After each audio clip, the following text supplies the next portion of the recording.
welcome to Labour Lens. I am Sharon Ijason. During the week, lots of activities happened nationwide as regards the labour sector and the several challenges that workers are faced with across the country. We would also be discussing about the maritime sector, which will be conducting its elections any moment from now.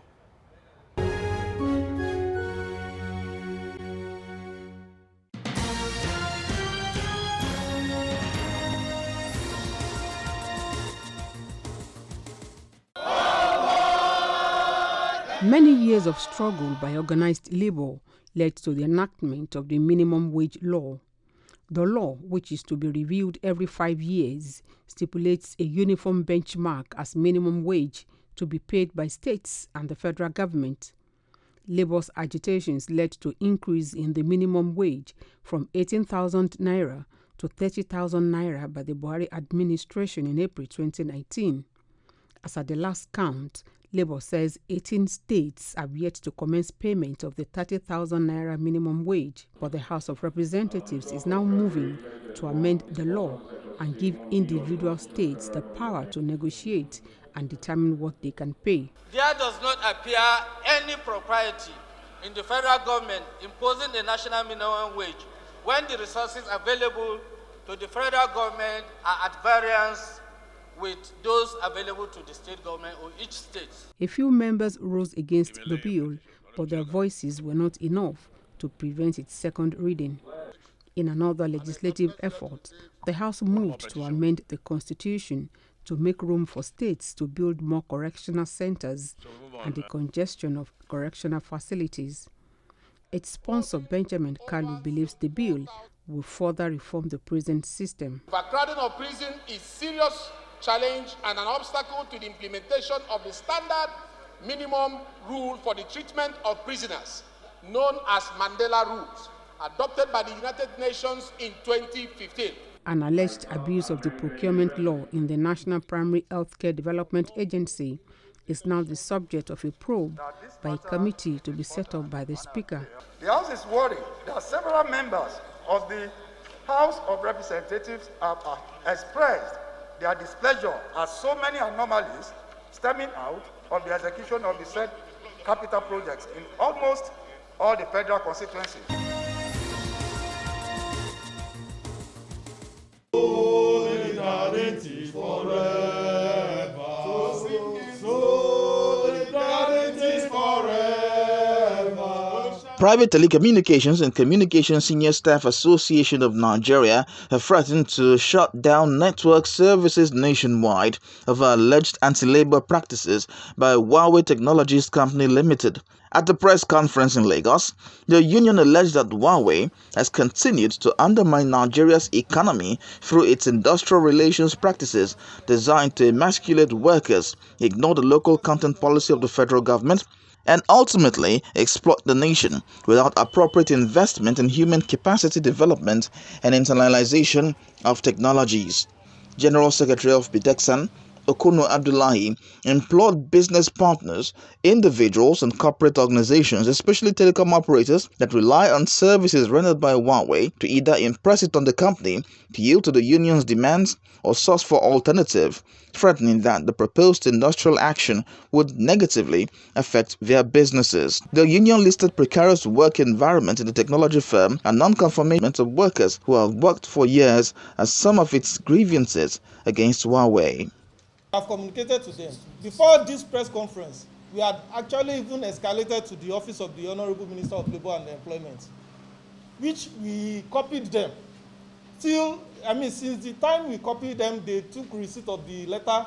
Till date, they have not deemed it fit to call us for a meeting. Now we are saying that at the expiration of this ultimatum, we shall hit Huawei where it's utmost. But unfortunately, it is sad that our action is going to be far-reaching, and it will have to affect a lot of people. So we are using this opportunity to humbly apologize in advance to Nigerians that may be affected by our action. We will definitely go beyond just staying in front of Huawei, all in the name of picketing. It will be all-inclusive action.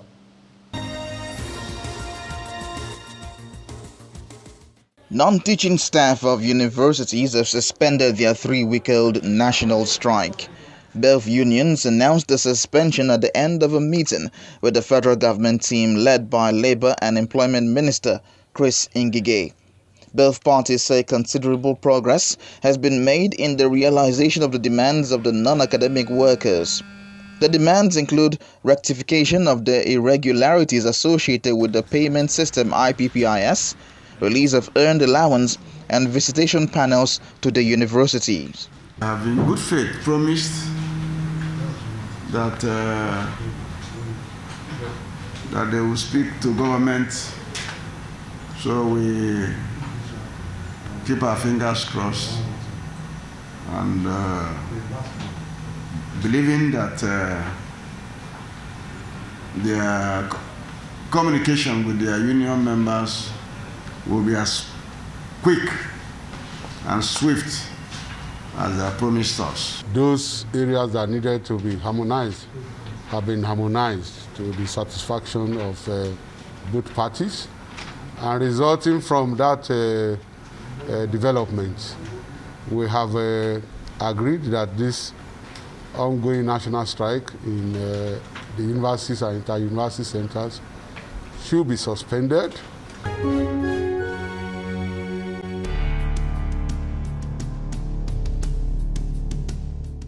Solidarity forever, for the union makes us strong. Solidarity, solidarity forever. Solidarity forever. We are singing solidarity forever, for the union makes us. As workers in the maritime sector prepare for the next delegates conference in few weeks, the district chairmen of Calabar, Onne, Port Harcourt and Warri have paid a solidarity visit to endorse a second term for the President General of the Maritime Workers Union. The workers' mission to the Secretariat of the Union is to endorse the current President General for a second term in office. Our PG is an exemplary leader. He is somebody worth emulating, humble in nature, very sincere, and a God-fearing person. He has done a lot of good jobs in our various areas of work. And because of that, we have to replicate, we have to pay back. That is why we left, speaking on behalf of the outside port chairmen, 9 of them, to endorse him to go for a second tenure. I think the whole basis of people coming back to say that he should do a second tenure is because he has bargained well for them in all the 4 sectors of maritime: shipping, MPA, dock workers, and seafarers. The bargaining method has improved a lot, and workers have gained from that. And that is why all the segments of maritime have come together to say that they endorse him for a second term. I can tell you that in shipping, for instance, he acknowledged that the rate of increases in salary and other welfare benefits were very low. And then he insisted and declared a state of emergency in those areas. And I can tell you that a lot have changed in terms of improving the welfare, the work status, and all of that of workers. And therefore, they came here, gave him a mandate to do another 4 years. So also in dock workers, there are a lot that have not been achieved over time. And within this short period, it has been established. They now have negotiations with their employers, including Stoan, terminal operators. They have that. And as we speak, currently they are doing one. The advantages are many, because he stands the chance of consolidating on what he has achieved before. And as for the secretarial staff, I've never seen a PG that has the interest of workers at heart as much as he is. First and foremost, on behalf of Maritime Workers Union of Nigeria, thanks all my district chairmen from the outports for this solidarity visit they pay on me. And I want to reassure all of you that the system will continue to do its best to make sure that the union continue to move forward. It is not easy to lead this gigantic great union, but it's an honor bestowed on me through you, through all the delegates, and through all the branches of the union, saying as we continue. From the feedback of many, the welfare of workers has been the focus of the current leadership of the union, which should be allowed to continue. The dock workers president recalled how members who could not receive terminal benefits for many years were able to get their pay during Adeyanju's tenure. During the time of Comrade Adeyanju, the tally clerk and on-board security, they've not been paid for years. During his own time, he met with MPA and they paid them. Our NGIC is another problem we are facing because we don't have condition of service as a dock worker. It is during his own time that we have condition of service. And we have aged dock worker that some people are not being paid. They pay some during its own time. We have some dock worker that died. They're supposed to pay them, they didn't pay them. But during its own time too, some of them were paid. And he made it compulsory for all the terminal operators to pay Christmas bonus because 80% of them don't pay before. They don't recognize the dock worker, but last year, he go around himself telling all the workers that this time around you'll be paid, and they paid the minimum of 50,000 naira to every dock worker. Adeyanju had at recent fora assured workers of continuous training and retraining while re-emphasizing the need for better welfare package for workers in the sector.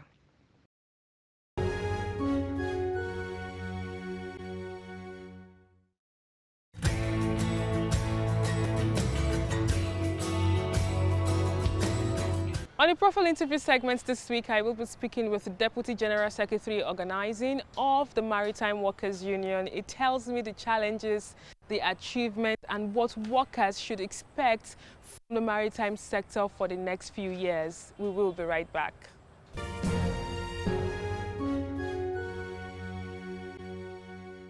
It's good to have you on the program. Thank you very much, Sharon, for having me. A lot has happened in the maritime sector for the couple of 3 years plus. Yeah. How would you rate the maritime sector right now, especially as regards how it affects workers? Yeah, I want to say that the members of Maritime Workers Union thank God for having Comrade Prince Abdulwahid Adeyanju as the President General of Maritime Workers Union since March 2017. He has been doing a very wonderful work. Before his tenure, yes, we had other leaders, but the relative peace we have in the port now, we are not having it. And during his first election, 2017, but after the election, he used his wisdom to bring everybody together, those who were for and those who were against him, to form a united leadership structure of the union. And that have given birth to the relative peace we have in the maritime industry. So now that you have everybody together in one accord, what impact has this have on the maritime sector? Yes, where there is peace, you will have time to think of the good things you will do, either for your followers, your community, or whatever you call it. That is why peace is paramount. And his tenure have brought a lot of dividends to members of Maritime Workers Union. The dock workers, before then, were not having that too much good condition of service. He has been able to put a structure in place, that is NGIC, National Joint Industrial Council, that negotiate the condition of service for dock workers and also NGIC for seafarers, and training programs for the dock workers and seafarers. Before now, dock workers don't have good condition of service. But under his leadership, we are proud to say that dock workers have benefited enough. Before now, dock workers don't know what is called Christmas bonus, 13 months pay, or whatever you call it. But he uses cool-headed leadership to negotiate with the principals, the terminal operators and all. And dock workers are now enjoying all these benefits like other workers in the industry. Talking about the welfare of dock workers and other workers in the port, can you probably rehash the experience that these workers have had, especially those that probably had lost their job before now? I am aware that there were some workers who were not paid off properly. Can you tell us what was he able to do at that point in time? Yes, in 2015 precisely, December, the former MD of Nigerian Post Authority, Habib Abdullahi, terminated the stevedore contract of Obonga, Agwe security men and tally clerk employers, and he refused to pay them. This matter was on 2016, 17, till Adeyanju took over. And because of his cool-headed leadership, he was able to approach issue with due process. He took the matter up through Ministry of Labour, and the Ministry of Labour directed that NPA should pay because they are the principal. And we equally want to thank the present MD, Hadiza Bala Osman, a very nice woman, a mother. He took up the issue and he put all machinery in place, and they have paid the tally clerk and on-board security gangway men. I think the payment, they effected the payment January 2020. As at March or April, they have done with the payment all over the port. How would you say that this current leadership has been able to address that issue? Yes, in the dock industry, we have three categories of payment to dock workers. The break bulk area of operation, where you have high numbers of dock workers, they are being paid payment by tonnage, because if you place them on monthly salary and you don't have vessel, the employer will lose and the amount they will receive will be smaller. But with this payment by tonnage to those who are handling general cargo operation, they earn more. We equally have those who are on time-related wages that earn salary every month. Those working custom examination all over the port. And we have those who are on unit payment, who handle, what do you call it, containerized operation. It's just like payment by tonnage. So they earn higher, even more than those who are on time-related wages. Unlike before, if a vessel comes with 30,000 metric ton and about 100 workers handle that operation, the money is shared among them equally. Okay, talking about training and retraining in the maritime industry, especially for workers, can you tell us what the Secretariat or the union has been able to do to ensure that we have more workers being retrained or probably upskill? Yes, I think over the years, right from the regime of the former president, that's Tony Emmanuel, who handed over to Adeyanju, up to the outbreak of COVID-19 pandemic, we have trained, the union have been able to put program in place in collaboration with the stakeholder to train more than 3,000 dock workers on management, workers management relationship. Because it is when you have work before you talk about union. And it is when the management have workers before you talk about productivity or earn money. And the training, not only local training, I think more than 1,000 something have been sent to Dubai, South Africa for training. So I think union take training as a paramount way of enhancing the workers' knowledge and so on and so forth. So training is one of the key of the union program for the workers. So moving forward, what would be your expectations so far? How would you assess the achievements so far, and what are the yearnings of the workers moving forward? We have ongoing NGIC negotiating the dock workers' condition of service, the one for shipping workers too, because you know we have about 4 branches that make up Maritime Workers Union. So the dock workers NGIC is ongoing. Any moment from now we are going to round up the negotiation. Seafarers have rounded up their own. Dockers will come every 2 years. We look at what we have achieved, and in line with the present economic position, we now say, okay, we want this, and give us that. So I think there is a lot of anticipation for improvement. Even the take-home pay, that is what the president is working on now, President General. And if a dock worker is going home after working for either 10 years or above, you will have to take something reasonable as your take-home pay, unlike before. And debt on duty, we have a system where we negotiate with the terminal and the shipping company to ensure that they are paid. So I think the president is really working very hard to ensure.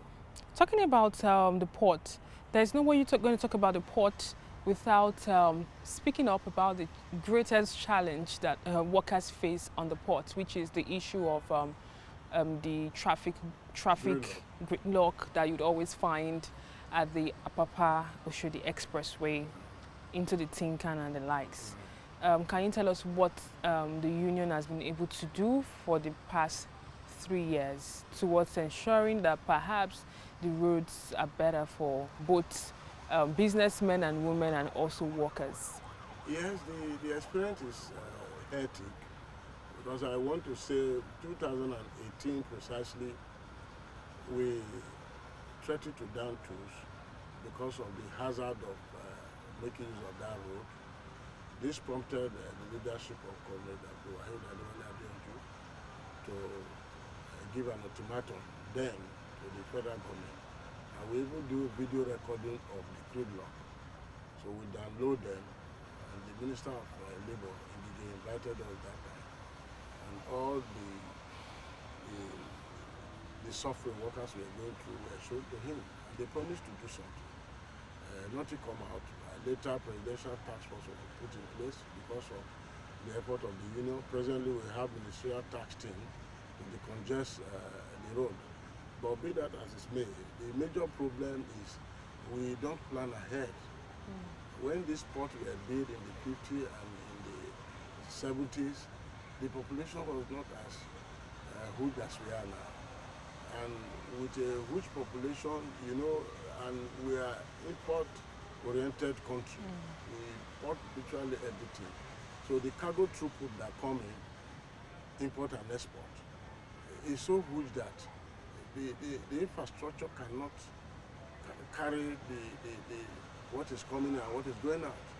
In the 50s, there was rail line to the port, later dilapidated, abandoned, and when they were building Tinker Port, rail line was not linked to it.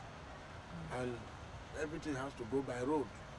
Our inland waterways are not functioning. Even the dry port they are talking about at Ibadan is still ongoing. We would have expected that there should be a dry port along Abeokuta rail corridor that will reduce pressure on the road. And most of the shipping company too, they don't have container holding bay or bonded terminal because Lagos is so choked up. So all I say is that we did not plan ahead, because the leaders of the leaders of yesterday, when the port was built, they create chances for holding bay for truck and so on and so forth. Okay, so finally, what would you say is the leadership style of the President General, and why do we have people saying that he should be endorsed for the second time? His leadership style is wonderful, all inclusive. You know, when you have a leader that is down to earth, that want to work with everybody, he's not tribal, he ensures that if you merit something, you are giving. And he is a leader that is down to earth. Because of his leadership style, everybody say no, you have to go more. That is 4 plus 4. Just it. It was an interesting conversation I had with you. Thank you very much for your time. Thank you very much for having me. And that's all we can take on today's edition of the program. Join us next week for a fresh edition of the show. I am Sharon Ijason. Thanks for watching, and remember that labor creates wealth.